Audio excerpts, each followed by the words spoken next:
Olá, querido estudante, tudo bem com você? Novamente estou por aqui. Se você ainda não me conhece, sou a professora Daniele Nunes. Seja muito bem-vindo ao projeto Aprender Além da Escola do Centro de Mídias e Tecnologias Educacionais da CEMED. Hoje faremos a leitura de cordéis. Você sabe que gênero é este? Além de aprender a ler, você também irá compreendê-los. Preparados? Então vamos lá para a nossa hora de aprender. Antes de começar, é necessário entender o que é cordel. Cordel é um gênero literário popular, escrito frequentemente na forma rimada, originado em relatos orais e depois impressos em folhetos. A produção dos cordéis aconteceu no final do século XIX, quando o homem da zona rural vai para a cidade e lá inicia a produção escrita dos chamados folhetos. O ser humano sempre teve necessidade de se expressar, seja por cartas, poesias ou as atuais chardes. E o cordel é mais uma das formas que o homem tem para se expressar. E o que é expressado em um cordel? Vários assuntos podem ser abordados, tais como fatos do cotidiano, episódios históricos, lendas, temas religiosos, entre outros. A sua escrita conta com uma linguagem coloquial ou informal, uso de humor, ironia e sarcasmo. Os cordéis mais antigos apresentavam temas como história de vida do rico e do pobre, história do príncipe, homens valentes ou mocinhas indefesas. Intrigas entre bichos e seres humanos é um dos assuntos também tratados em cordéis. Bem curioso, não é? Tudo é contado de um jeito diferente e às vezes divertido. Está ficando curioso com este gênero? Antes de lermos juntos um texto que separei para esta aula, eu quero te fazer uma pergunta. Você já ouviu falar no João Grilo? Conhece o João Grilo? Não? Te convido a continuar por aqui. João Grilo é um personagem bem popular e presente em cordéis e contos. Observe nas imagens das capas dos folhetos. É o mesmo personagem. Analise como João Grilo se veste. Analise também as características físicas. Elas devem ser observadas neste momento. Você, sem perceber, já iniciou o seu processo de leitura e interpretação. João Grilo, ele está presente também no livro O Alto da Compadecida, livro escrito pelo grande falecido escritor brasileiro Ariano Suassuna. Bem, depois de verificarmos a presença do personagem João Grilo em vários cordéis e livros, avancemos para a leitura do texto que separei para vocês. O texto em cordel tem o seguinte título: As Proezas de João Grilo. Você acha que proezas é algo positivo ou negativo? Vamos verificar? João Grilo foi um cristão que nasceu antes do dia, criou-se sem formosura, mas tinha sabedoria, e morreu depois das horas, pelas artes que fazia. E nasceu de 7 meses, chorou no bucho da mãe. Quando ele pegou um gato, ele gritou: não me arranhe, não jogue neste animal, que talvez você não ganhe.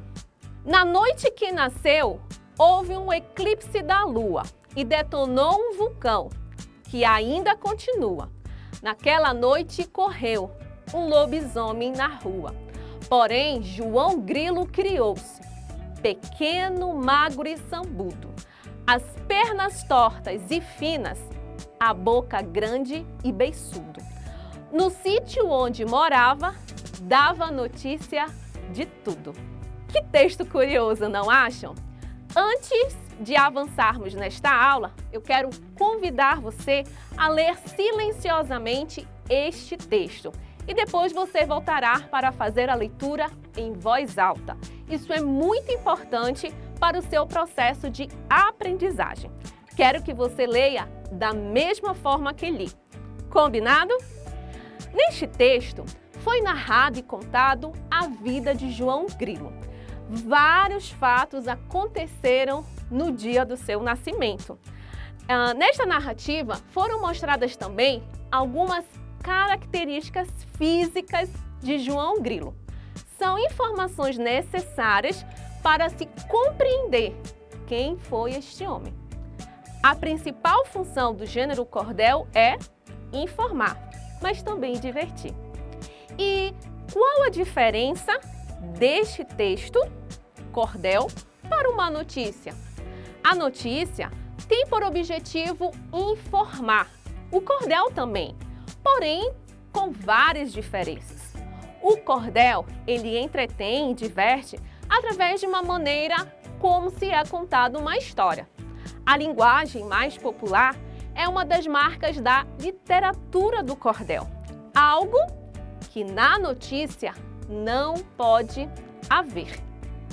Prossigamos então na compreensão do texto lido.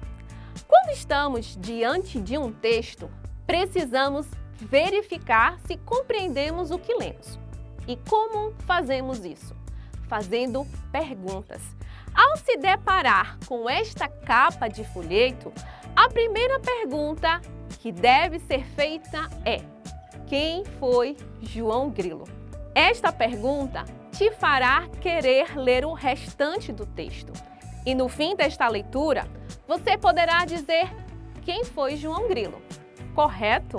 Passemos às perguntas. Como foi o nascimento de João Grilo? O texto nos dá essa resposta, viu? Segunda pergunta. Que palavra poderia substituir a expressão bucho? Por que o autor usou a palavra bucho? Terceira pergunta. João Grilo é um personagem da cidade ou do campo? Como podemos comprovar isso? Quarta pergunta. Quais são as características físicas de João Grilo? Você lembra dessas respostas? Vamos verificar no trecho do cordel que a gente acabou de ler? Passemos às respostas. Como foi o nascimento de João Grilo? O texto nos informa que ele nasceu antes do dia, que nasceu prematuro, aos 7 meses. Que palavra poderia substituir a expressão bucho? Por que será que o autor usou a palavra bucho? Olhem o trecho. Chorou no bucho da mãe.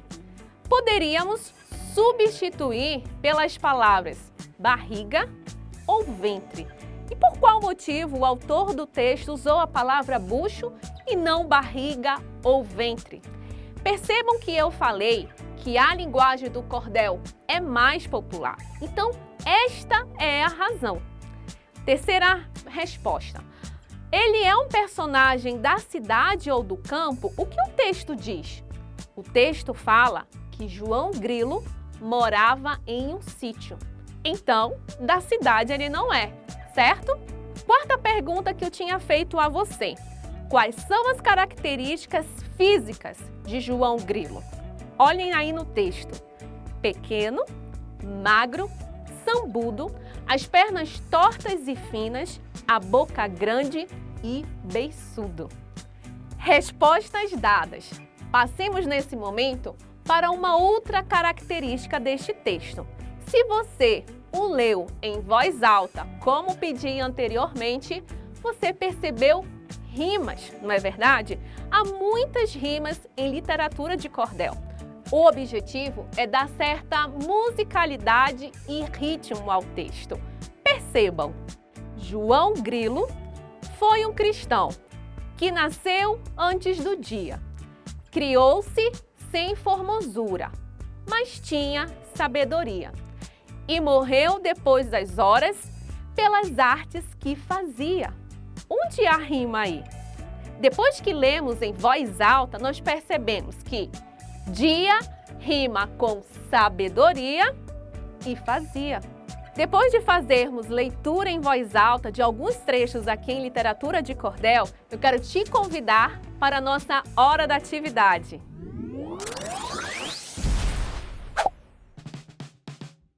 Atividade 1. Leia o texto abaixo e responda a pergunta a seguir. Uma barata qualquer. Uma barata bem feia, que morava na cozinha de uma casa na aldeia, vivia atrás do armário e seu trabalho diário era ouvir a viola alheia. Houve uma grande chuva, um enorme temporal. A casa perto do rio, com a inundação total. O povo saiu correndo, viram no rio descendo, levando um material. Segundo o texto, como era a barata? Vamos às alternativas. Letra A. A barata morava em uma casa na aldeia. Letra B. Ela era bem feia. Letra C. A barata não gostava de fofocas. E letra D. Ela vivia atrás do armário. Verifiquem bem a pergunta. Como era a barata? Qual alternativa que você acha que é a correta? Vamos verificar? A resposta correta é a letra B. Como era a barata? Bem feia. Na letra A diz que a barata morava em uma casa na aldeia. No texto também diz que ela vivia atrás do armário. Mas você precisa estar focado na pergunta. A pergunta é: como era a barata? Por isso, a alternativa correta é a letra B. Passemos para a atividade 2. Segundo o texto, o que deixou a barata tonta? Releiamos o texto.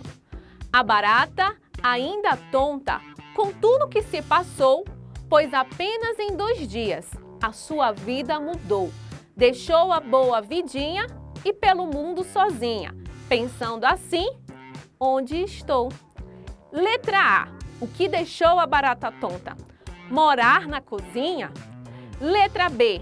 Viver atrás do armário? Letra C. A vida dela mudou em 2 dias e deixou a boa vida? Ou a alternativa correta é a letra D. Ouvir a viola alheia.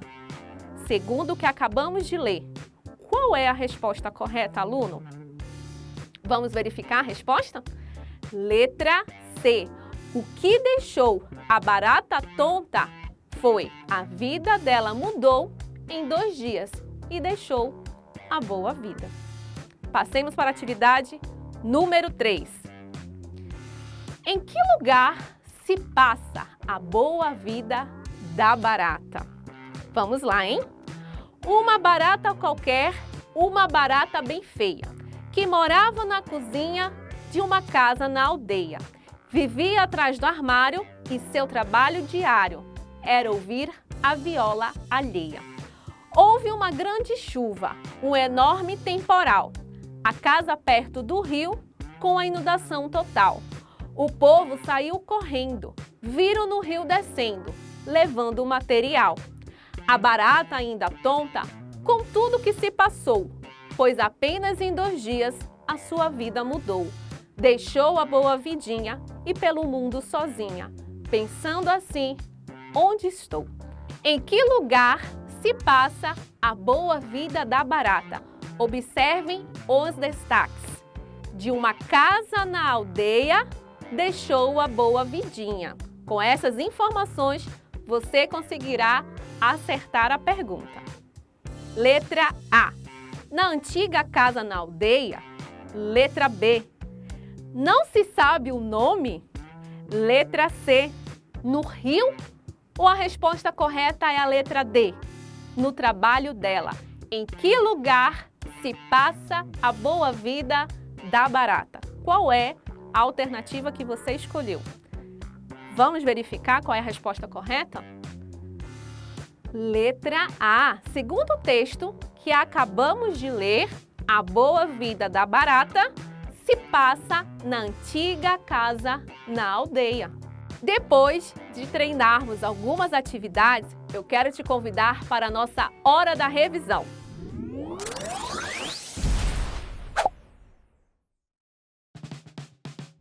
Vimos algumas características que fazem parte deste gênero textual chamado cordel. Ele apresenta uma linguagem mais popular, há rimas e tem a função de informar e outras vezes divertir.